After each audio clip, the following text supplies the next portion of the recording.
Hello, friends. Molly here. So, what you're craving, solo pod. I was going to bring a seltzer in, and then I was like, that feels really burpy to me. And you deserve better than me burping through a whole solo podcast. Am I right? I mean, you deserve way more than that, but certainly for me to keep my burping at an absolute minimum is a commitment I can make to this team. So, to bring you up to speed, we have some exciting things going on. Summer's coming to a close. Well, that's not exciting, but that's what's true. It was my birthday yesterday. Happy birthday to me. I'm feeling great about life, which is great because I wasn't necessarily made that way before I quit sugar and drinking and all the other painful things. Life was not like high on my agenda. And we have a retreat coming up, friends. And I think as they call it in the biz, the landing page, but the place where you can come and sign up for it, it should be up like momentarily. It should be up by like Friday. You're listening to this on August 31st. So it should be up by the 2nd of September. Woo! So excited. Anyway, it's going to be rocking awesome. What we're going to do in this particular retreat, because that's going to be on October 9th, is we are going to get you so fortified. That's like my new favorite word, by the way. Like so fortified, like so strong.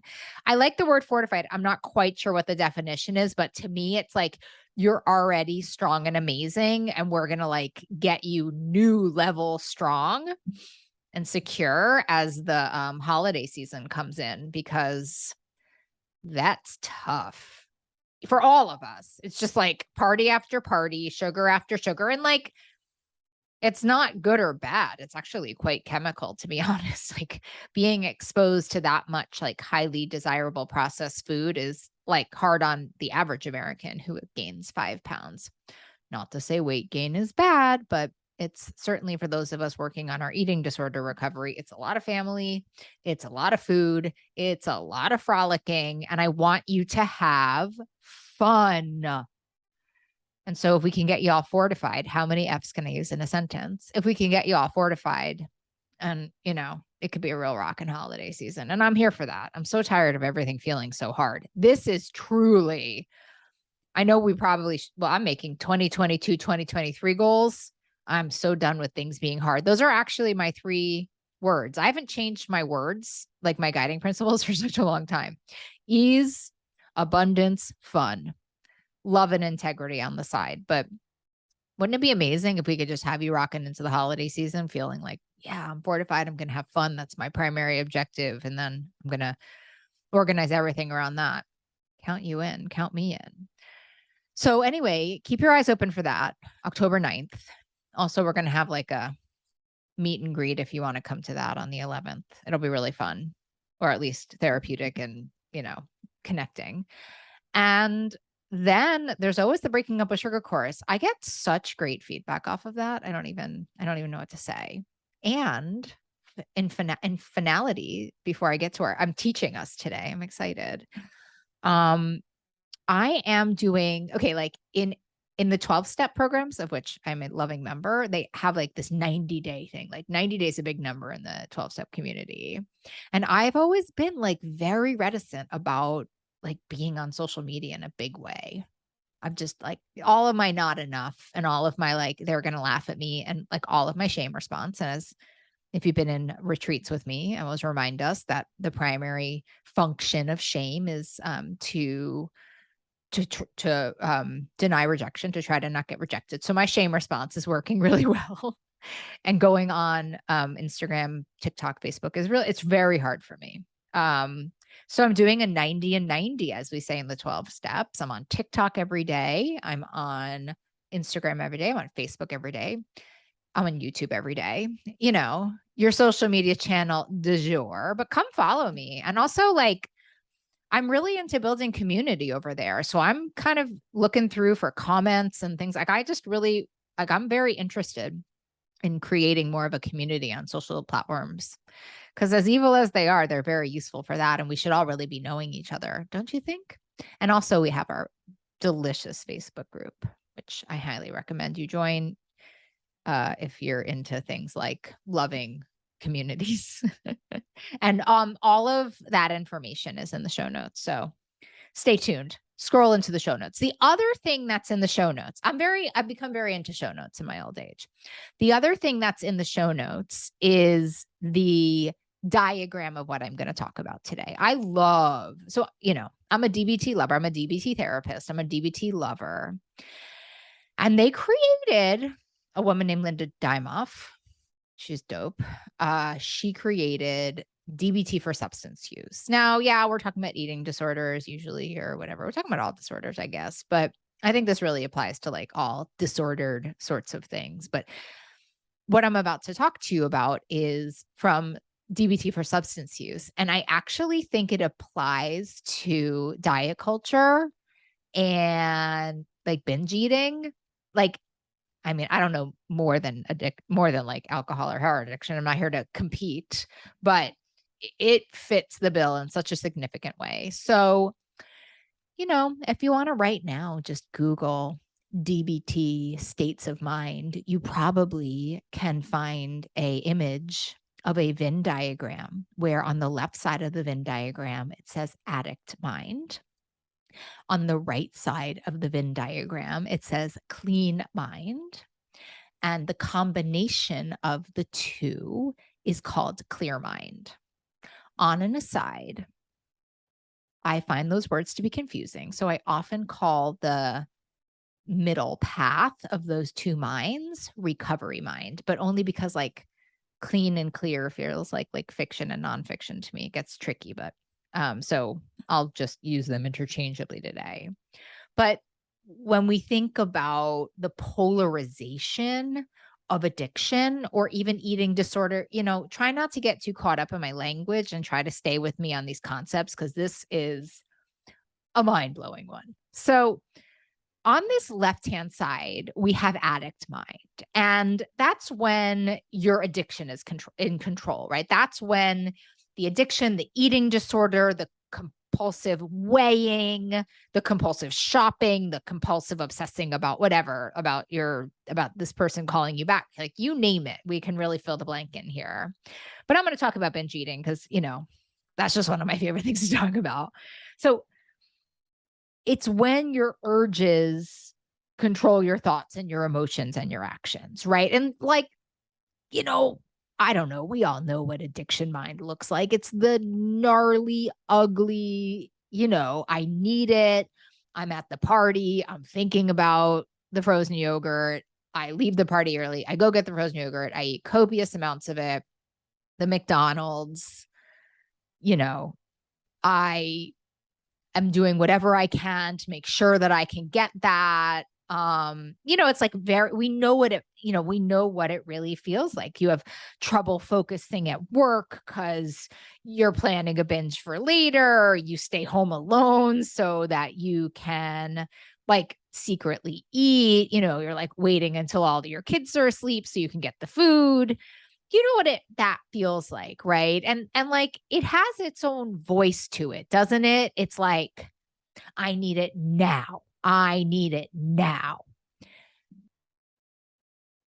And sometimes it's a little cagier than that, right? It'll say something like, it's just this one time. It's all those rationalizations. I have the tunnel vision.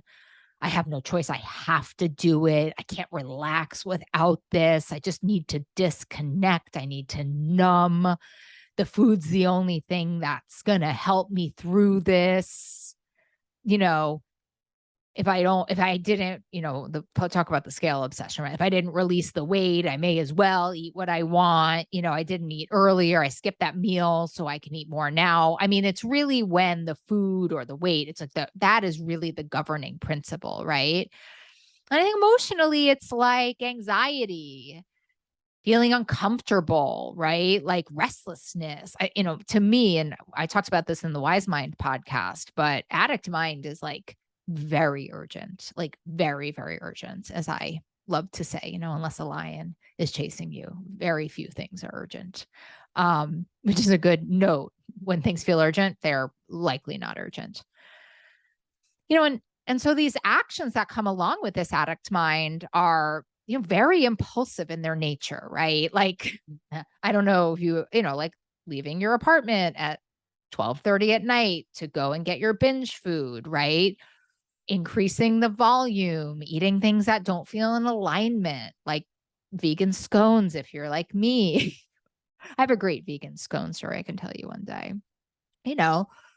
Grazing, not reaching out, operating alone. It's really just like, and that feeling like when the addiction is in charge. I have to say, I think with Addict Mind, to me, the most like notorious or the most relatable piece is how urgent it feels, how all encompassing it feels. Like it feels like it's really taking you over. And so that's when the addiction is in charge. And that's on the left-hand side of the Venn diagram.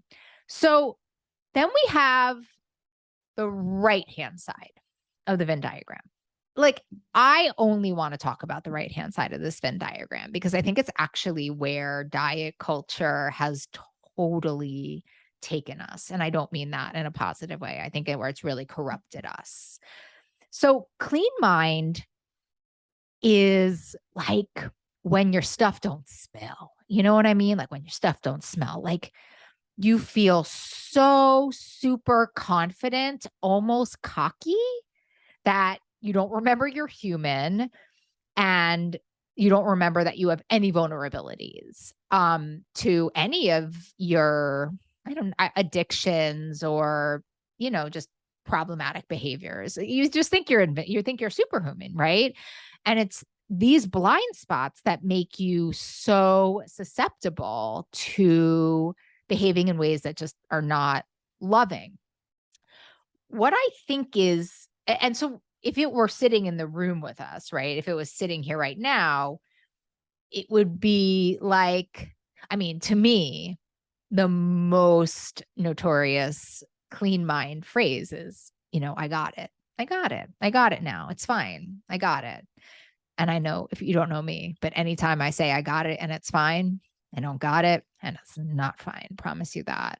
And so it's really not taking, clean mind really doesn't take into account any history you may have with eating disorders or problematic behaviors or behaviors that are not in line with integrity, which, by the way, innately as human beings, we all have those. And so this cockiness is cockiness is really what this clean mind is about, right?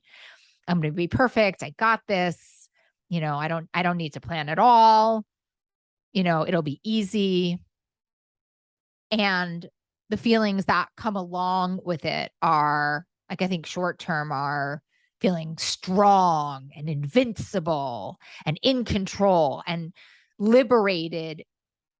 And it's not to say, and I want to say, it's not that either one of these are right or wrong. Because listen, I'm fiercely devoted to your freedom. Like that's my tagline. But there's an invincibility here that's sort of cocksuredness, right? That's cocksuredness that doesn't take into account like the vulnerability of being a human being. And the thing about, and so if I had to put some behaviors to clean mind, right, it would be like restricting, not planning ahead, really by the seat of your pants, putting yourself in situations that make you highly vulnerable and not thinking that this is a situation that you're highly vulnerable in. Like saying like, okay, like I love a cupcake. Do you love a cupcake? And so like, I don't know, I've been sugar flour for almost 13 years. So I'm going to a cupcake party. I'm still like, wow, I love a cupcake. I should be thoughtful about that. I love a cupcake and I'm not going to eat a cupcake at this party. I have some kind of conversation. My addiction chimes in to say, yum. And then my clean mind's like, you're amazing. And then we find the middle path there. But when you're just operating off of clean mind, you're like, I haven't had sugar in 7 years. Like, I'm fine at this party. Like, we good.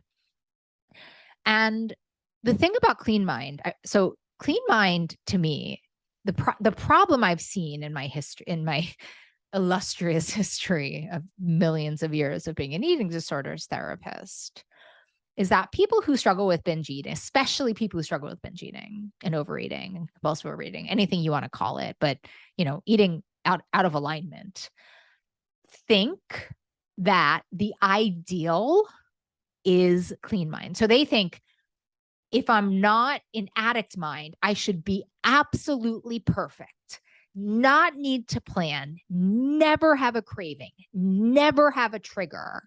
I'm telling you, this is like, if you can like get on board with what I'm saying, I am handing you some keys to the kingdom here. Because this clean mind is not sustainable. It's not thoughtful. It's not realistic. It's why it's the other side of the Venn diagram, right? And if you go back to wise mind, and you think about this idea of reasonable mind isn't where the ideal either, because it doesn't bring any emotion into it. Clean mind is really rooted in like some arrogance, and deeply rooted in perfectionism, and deeply rooted in not being able to negotiate errors because you're not making any, and there'd be no reason that you would have to be negotiating errors, right?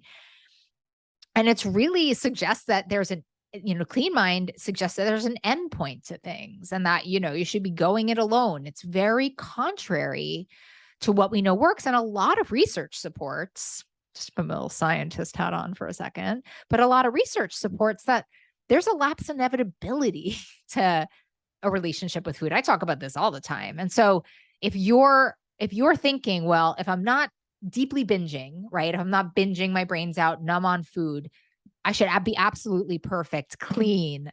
And by the way, for whatever it's worth, like when people talk about clean food, keeping their food clean, like, I mean, my hair straightens or curls up. I mean, I lose my mind. I think that describing food as clean and describing eating as clean I'm not going to tell you what you should do, but I'd like to just suggest to you to use a different word for many reasons, right?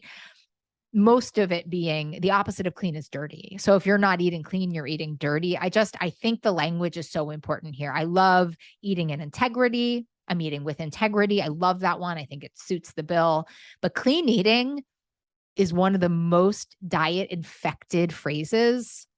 And also, I don't know, like, doesn't food just get messy every now and then if you're living a big, beautiful life? Like, it often does. And so whatever, we course correct. So the problem is what diet culture has done to us, and what we've bought into, is that we think that clean mind is the ideal.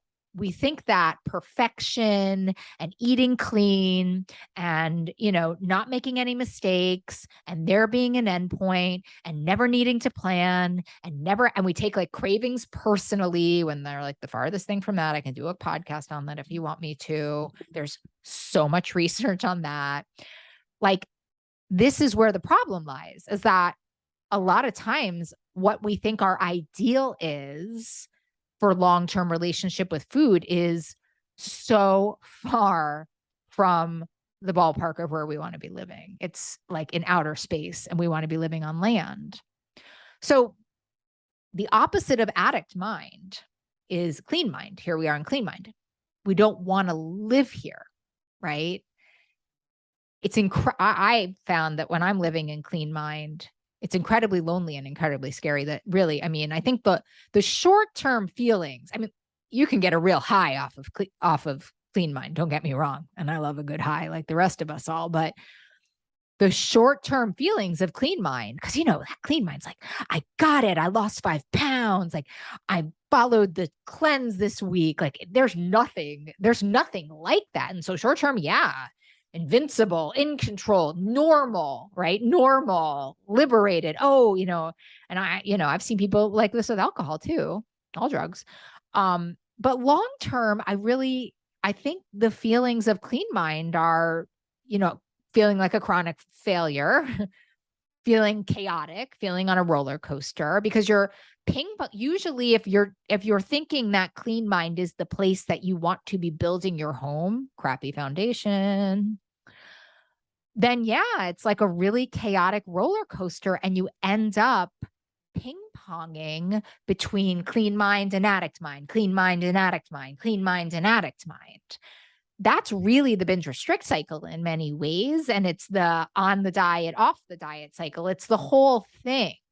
And I want to highlight, I don't need to talk. I mean, if you're part of my community, I don't need to talk that much to you about Addict Mind. We all know what it feels like. And we all know that it's not desirable to feel out of control in our addiction, to be sneaking, to be lying about it, to be numbing ourselves. Like that is old hand, my friends.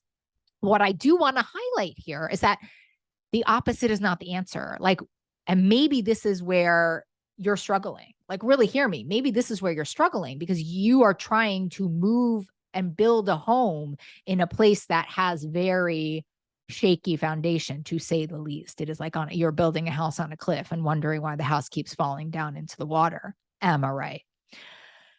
So this is what I want you to think about. The answer to Addict Mind is not Clean Mind. Clean Mind is not a place we live. It is, and oddly enough, it's a place we stay informed of, because the answer is never the opposite. The answer is always the balance. And so when we're talking about Addict Mind and Clean Mind, we want to have information from both of those minds when we're trying to find our ideal space, which Linda Dimoff calls Clear Mind. I call Recovery Mind, only because of the fiction nonfiction. There's not a preference. I just like clean, clear comes out of I talk too fast, probably. I don't know. I don't know why I do it, but I'm just going to call it Recovery Mind in this moment. I'm just going to call it Recovery Mind in this moment for ease of description. But if you're looking at the Venn diagram, if you've Googled it, if you've gone into the show notes, note it's called Clear Mind. And I'm telling you, I can't remember it's Clear Mind so much. I have to keep on looking down at my notes. I took notes today. It's really unlike me. I love you so much. I just want to be a really good teacher friend for you today. So just like Wise Mind, right? Wise Mind says that in our wisdom, in our deep, in our deepest core, our emotion is informed by our reason, and our reason is informed by our emotion. Neither one is good or bad. We want to have a combination of the both. And when we're finding peace and solution and longevity and integrity in our relationship with food, we want to have information from our addict mind and from our clean mind. Doesn't that resonate? It's like, I hope light bulbs are going off all over the place in your little soul, my friend. So, like, if Recovery Mind, Clear Mind was sitting with us right now, it would be like, you know what? I'm going to ride the wave of the urge. Like, urges pass. Let me use some skills, right? I don't need to eat today, right? It would say that, because Clean Mind would be like, don't eat, right? And Addict Mind would be like, eat right now. And you'd be like, I understand that I want to eat right now. That makes sense. I'm having a craving. Let me try to ride this out, right? And in many ways, the Recovery Mind, validates the current moment and trusts that things will work out. And so it doesn't act so impulsively like Addict Mind, but it also doesn't act so perfectly like Clear Mind. I was having this conversation with someone the other day where she was saying how it was suggested to her by some coach, I guess, that she, give up all grains. And she said, they said I'd lose weight really, really quickly. And I said, that's such a Clean Mind thing, because I think that's actually true, probably was true. I said, but there's such an endpoint to that, and I think finding a middle path with grain might be a smarter thing for you. She was like, thank you so much. Not that I'm here to tell her what to do, but I think she just needed some permission. And I think that was like my Recovery Mind saying, what is the balance here? Because I think if you restrict and aren't happy about it, not eating grains, grains are not evil. Reminder, processed grains are pretty evil. I mean, just go read the book Hooked by Michael Moss or Metabolical by Robert Lustig. I'll put both of those in the show notes too. They're pretty evil. They're just really addictive. They're not evil. They're just really addictive. But that's neither here nor there. But, really coming to a space of like trusting open palms and being able to access a little bit of your addiction and a little bit of like your perfection to inform your next steps in your relationship with food, right? And I think the thing about the feelings that come with recovery mind, I mean, I think there's a lot of relief. I think there's a lot of integrity. I think there's a lot of like feeling connected, because when we're living in recovery mind, when we're accessing both sides, we can feel really in tune with the world. And I think there's a sense of calmness and serenity that can really come when you're living in this middle path. Oop, my friend Ria is calling me. Maybe she's listening to the podcast.